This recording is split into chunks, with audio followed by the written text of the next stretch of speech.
सभी छात्र छात्राओं को आज हम भैया बहनों पुनः बादल राग कविता को पढ़ने जा रहे हैं। कल आपको वर्चुअल क्लास के माध्यम से भी पढ़ाया था, लेकिन आचार्य जी का मन नहीं मानता है। उसमें बहुत कम भैया बहन जुड़े थे, इसलिए हमने सोचा दोबारा इसे पढ़ाया जाए। छात्र नहीं समझते इस चीज़ को कि मेरा पाठ्यक्रम छूटेगा, लेकिन हमने पुनः छात्र एक के लिए आज उसे दोबारा पढ़ाने का जो है निर्णय लिया है। तो कल हमने आपको बताया था भैया बहनों, सूर्यकांत त्रिपाठी मिराला जी के द्वारा रचित कविता है। इसमें कहा है कवि ने बादल राग, बादल मैंने होता है बादल राग मैंने प्रेम, बादलों से प्रेम किसको होता है, यानी जो बिना बारिश के क्या है अभाव में रहता है या बारिश के अभाव में रहता है, वो बादलों से स्नेह करता है। तो कवि ने कहा है, देख लो इसे, तिरछी है समीर सागर पर अस्थिर सुख पर दुख की छाया, जग के दर्द हृदय पर निर्दय विप्लव की प्लावित माया, यह तेरी रणतरी भरी आकांक्षाओं से घन मेरी गर्जन से सजग सुप्त अंकुर, पूर्व में पृथ्वी के आशाओं से नव जीवन की ऊंचा कर सिर ताक रहे हैं ये विप्लव के बादल फिर। अर्थात कवि कहते हैं, भैया बहनों ध्यान से सुनिएगा, तिरती है, तिरती माने तैरना, तिरती माने तैरना, समीर सागर पर, समीर माने होता है हवा और सागर माने सागर, सागर के किनारे जिस तरह से वो क्या है हवाएं जो है लहरों के साथ तैरती हुई नजर आती है, उसी तरह से बोल जब बादल को क्या है अपने आवेश में होते हैं तो वो भी गर्जन के साथ और वर्षण के साथ इसी तरह से बोल क्या है वातावरण को क्या है हवा नुमा बना देते हैं। दूसरी अस्थिर सुख पर दुख की छाया, और उसके साथ साथ देखो सागर की लहरें जैसे उठती है तो सागर में जैसे हलचल मचती है, उसी तरह से बादल भी बोल जब क्या है अपने वर्षा के आवेग में जब आते हैं तो उसमें भी बोल क्या है एक अस्थिर सा सुख नजर आता है। थोड़ी देर के लिए बोल वहां उथल पुथल कर देता है, लेकिन अस्थिर सुख पर दुख की छाया, फिर उसमें बोल क्या है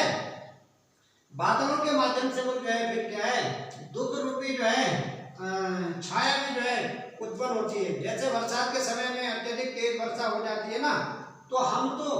थोड़ी सी बादलों से जो है थोड़ी सी अपेक्षा करते हैं, लेकिन बादल कभी कभी ज्यादा दे देते हैं तो वो कभी जो हमारा सुख जो दुख में बदल जाता है, कहीं भूस्खलन आता है, कहीं बाढ़ आती है, कहीं जो है अत्यधिक तेज वर्षा के कारण फसलें खराब हो जाती है। तो हम पर जब वो सुख की जो छाया है वो दुख के रूप में बदल जाती है।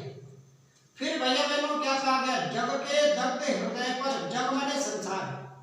ये जो संसार है इसका जो दर्द माने जला हुआ,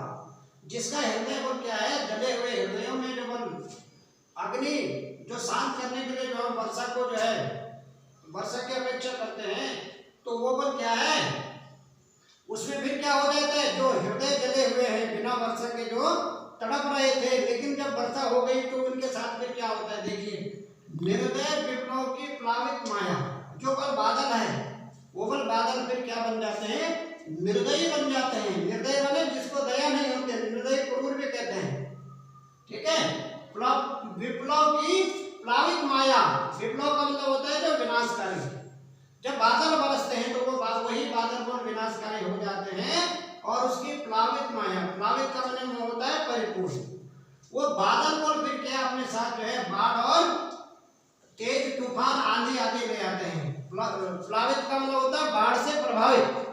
विप्लव माने होता है बाढ़ और प्लावित माने बाढ़ से परिपूर्ण या प्रभावित। यह तेरी रणतरी, अब कभी संबोधन करते हैं बादलों को, हे बादल यह वो तेरी रणतरी माने युद्ध रूपी जो नौका है, बादल की युद्ध रूपी नौका कौन सी है जो उसकी गर्जना होती है। बादल जब गरजता है तो वो सचेत करता है कि भाई सावधान हो जाओ, वर्षा हो सकती है, वर्षा किसी भी प्रकार की हो सकती है, कभी कभी जो है तेज वर्षा होती है और कभी कभी ऐसी वर्षा होती है तेज के साथ अपने जो है साथ आंधी और तूफान लेकर के आती है। जैसे युद्ध के लिए जो है नगाड़ा बजता है, युद्ध की रणभेरी बजती है, उसी तरह से बादल भी क्या है संसार के लोगों को चेतावनी के साथ जो है सावधान होने के लिए सजग कहते हैं। भरी आकांक्षाओं से, भरी माने उत्साह के साथ, आकांक्षाएं माने अपेक्षाओं से, बादल से अपेक्षा कौन करता है, कौन घनघेरी गर्जन से सजग सुप्त अंकुर घन बेरी, घन माने बादलों की, बेरी माने आवाज। जब बादल की जो गर्जना जब होती है, बादल पर जब गरजता है तो उसके सजग माने सचेत, सुप्त माने सोया हुआ, अंकुर यानी जो धरती के अंदर पर जो बीज एक बोया हुआ है वो सुप्त अवस्था में है। सोया माने जो दिखाई नहीं देता, जिसकी आंखें बंद है, तो वो बीज भी जो है मिट्टी के नीचे है, वो दिखता नहीं है, लेकिन वो अंदर ही अंदर क्या है, सजग है। किस चीज के लिए सजग है? जैसे ही बादल गरजते हैं तो वो क्या है, अपने को जो है एक नए जीवन के उत्साह के लिए इस तरह से जो है क्या होते हैं, उत्साहित होते हैं। जैसे कोई सोया हुआ व्यक्ति जो है, जैसे रात्रि खुलती है तो वो अपना सिर ऊंचा करके खिड़की से बाहर देखता है कि सवेरा हो गया नहीं हुआ, इसी तरह से वो बीज भी वो क्या है, एक जो है जागरण की अवस्था में जो है उठ जाता है कि मेरी जो है, मेरा जो नया जीवन जो है उत्पन्न होने वाला, यानी मैं एक अंकुर के रूप में बाहर आ जाऊंगा। पूर्व में पृथ्वी के, उर माने होता है हृदय, हृदय माने धरती के अंदर, पृथ्वी के अंदर आशाओं से और अपनी आशाओं की उम्मीद लगा रखा है कि जब बादल बरसेगा और बादल के कारण वर्षा होगी, और वर्षा के कारण फिर मैं एक बीज के रूप में अंकुरित होकर धरती से बाहर निकलूंगा। नव जीवन की, नव माने नए जीवन की आकांक्षा कर रहा है बीज, अपेक्षा करता है बादलों से,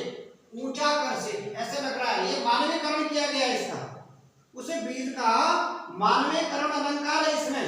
इसलिए जैसे मनुष्य सिर ऊंचा करके किसी चीज को देखता है, उसी तरह से ये बीज भी बोल क्या है, अपने सिर को ऊंचा करके जो इस तरह से बोल क्या है, आगे बढ़ाता है। ताक रहे हैं माने देख रहा है, वो देख रहा है, धरती से बाहर थोड़ी देख रहा है, वो आवाज सुन करके अपनी अपेक्षा आकांक्षाओं को, अपने जो उसके कर्णेंद्रियां उनके माध्यम से वो सजग हो रहा है बीज। ये विप्लव के बादल, ये विप्लव माने विनाश के बादल, फिर माने बार बार गरजो, जिसके कारण बोलिए धरती के अंदर सोया हुआ जो बीज है ये एक अंकुर के रूप में बाहर आ जाए। और वैसे का प्रतिकार दूसरा है कि विप्लव बने, विप्लव के कारण ही, विध्वंस के कारण ही वो जो दलित और गरीब लोग होते हैं उनका भला होता है। जब भी कोई जो है गरीब आदमी को दबाया जाता है, जब तक वो आंदोलन नहीं करता तब तक उसका भला नहीं होता है। इसीलिए सोया हुआ बीज जो धरती के अंदर है, वो जब धरती के अंदर जब वर्षा जाएगी तो उस वर्षा के कारण ही वो बाहर आ जाएगा। तो आज भैया बहनों इतना ही, शेष आपको कल बताया जाएगा। धन्यवाद।